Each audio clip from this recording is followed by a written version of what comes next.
Reubeuss TV mooy suñu télé. La chaîne de la vérité. tasaare leen ko. Qui nous procure le plus de satisfaction. S'il y a une belle illustration du fast-track demandé par le président de la République, le président Macky Sall, c'est ce que nous avons fait ici au CM Ahmed Sy Malick, est une belle illustration et un exemple à suivre par tous ceux qui sont intéressés par l'éducation, par servir les populations de ce pays. Nous sommes un démembrement de l'État, tout comme la mairie de Dakar-Lé. Et ensemble, nous avons décidé, à travers ce bel exemple, de le faire un peu partout dans le département. Et si vous aviez vu l'état des lieux de cette école, vous comprendrez l'immense effort qui a été fait par tout le monde, par les enseignants, le corps d'encadrement de l'école, l'association des parents d'élèves, mais surtout Madame le maire. Et c'est un plaisir de travailler avec elle parce que à chaque fois c'est sur des questions concrètes, sur des problèmes concrets.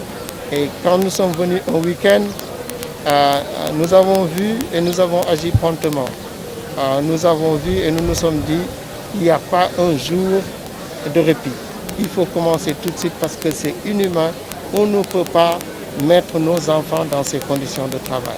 Et, vous savez, l'éducation est fondamentale dans un pays. Les jeunes d'aujourd'hui doivent être éduqués parce que c'est l'avenir du pays.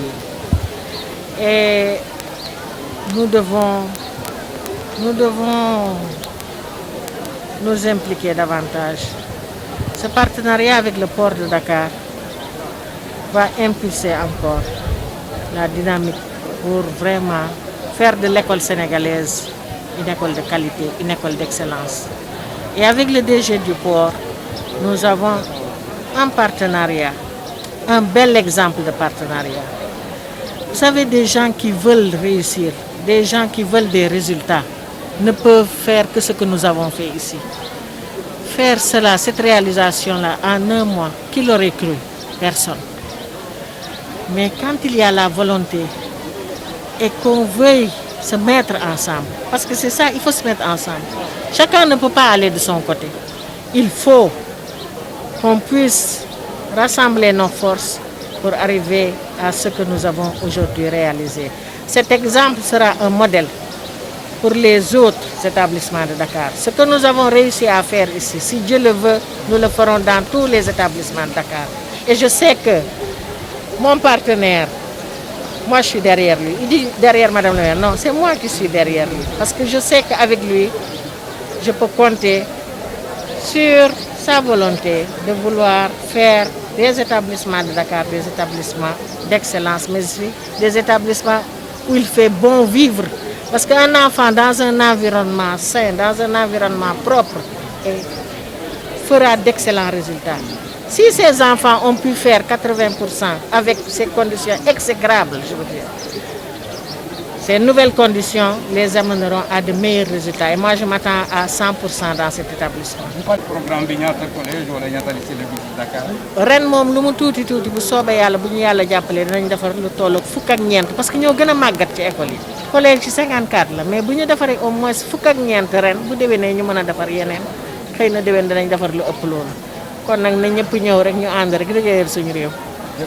asalaamaaleykum chers sénégalais tey dama ne avec fierté lañ fi ñëwee tey fii ci CEM Ahmed Sy Malick bi nga xam ne man en personne moo ma formé def naa fi 4 ans bokk ci meilleurs élèves yi tey ñu war a ñëw si inauguration defaraat école ma fekk fi monsieur Dieye monsieur d'abord merci laa lay njëkk a wax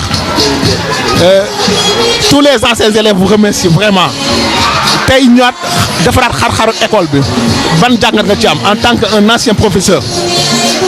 alxam gannaaw bi ma sante yàlla julli ci sangu-sangu yi Seydina Muhammad sallallahu alayhi wa sallam maa ngi naan alhamdulilahi rabil alamin alhamdulilahi rabil alamin alhamdulilahi rabil alamin fi dama kontaan ba xamul mooy lu may wax parce que fi ma toog fi ma taxaw nii classe yi ñu ngi ko defaroon en 1986 lañu créé woon classe yi dem ba nga xam ne bi dafa nekk en état de décrépitude ba amatul woon benn njëriñ madame le maire ñëw ak association des parents d'élèves bi ak yéen anciens élèves yi restaurer école bi ma fekkewaat ko fekke naa bi ñu inauguré classe yi en 86 ma ñëwaat fii fekkewaat inauguration bi en 2022 sant suñu borom bi la sant suñu borom bi sant association des parents d'élèves yi sant anciens élèves yi parce que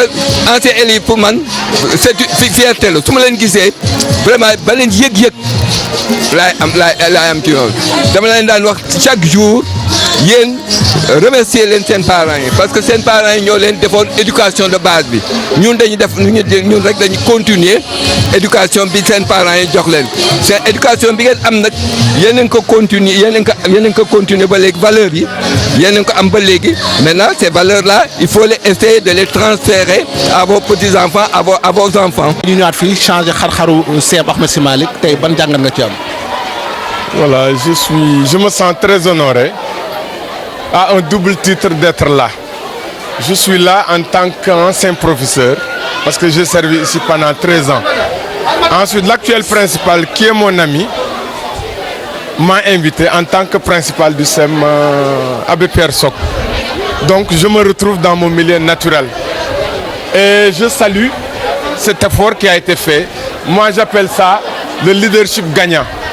L'actuel principal a su faire preuve de leadership en trouvant un partenariat entre la ville de Dakar et le port de Dakar pour réaliser ce qu'il vient de faire ici. Quiconque qui vient aujourd'hui, c'est que cette école maintenant a changé de visage. Et par conséquent, on peut convenablement y dérouler les enseignements apprentissages. On lui a fixé maintenant la barre, le taux de réussite à pas moins de 90%. Je pense que c'est normal parce que maintenant toutes les conditions sont réunies. Voilà, donc je me sens très honoré d'être là à ce double titre. Bon, maintenant je profite de l'occasion pour féliciter les jeunes de Gounaye Pencth Plateau. Bon, entre les deux écoles, ils nous ont donné à chacun pour nous soutenir une enveloppe de 150 000 francs. maa ngi fi taxaw ak ñoo xam ne mën nañu wax ñoom ñooy Gounaye Pencth Ndakaaru ñoom tamit ñuy indi seen édifice ci construction bi mën na ne ñoom ñoo defal toilette yi tey en tant que jeune ngeen ñëw indi seen participation def rassembler benn somme d'argent defal toilette yi tey noo ko gisee.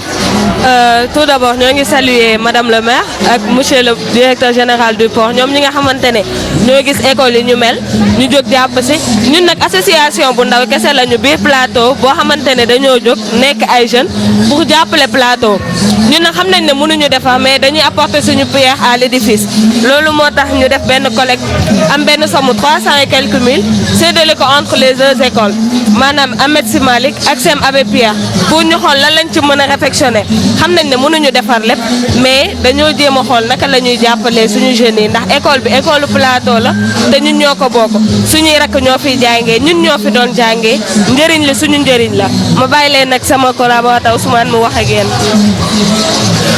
tey ngeen nekk ay ndaw nekk ay élèves ngeen fexe ba dajale benn somme di jàppale école yi nga xam ne mën nañ ne nekk nañu en état délabrement avancé tey ci nan ngeen xalaatee loolu.